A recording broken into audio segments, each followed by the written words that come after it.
It's day 3 of Mobile World Congress, and surprisingly, energy level still quite high, probably because there's a lot of really good stuff going on at the show this year. We've got Qualcomm Stand behind us. We just spent some time with our friends over there, so maybe I can give you a little bit of insight into what we're talking about. Think about RedCap. In the early days, RedCap was all about IoT and wearables, right? Well, think about it now in the context of lower cost CPEs for fixed wireless access in markets where maybe fiber penetration's not as high as it is in a more developed country.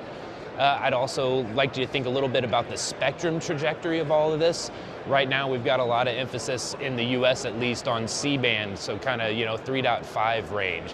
But if you think a little longer term in the context of 5G Advanced and then on to 6G, you got to be thinking about the upper mid-band, so 6 gigahertz to 17 gigahertz. There's a lot of things that need to be come together for this to be a commercial reality, but so far I'm cautiously optimistic, I think.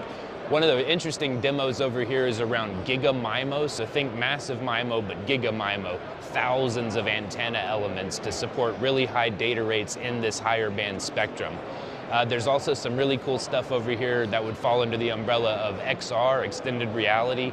I've got my Meta Ray-Bans on right now. This is a really, I think, instructive device for the market. The functionality in these things is excellent, but it's really the tip of the iceberg. If you think about more cameras, augmentation with more gesture control, with more AI available to you, you can start to see a really clear idea of where it's all going.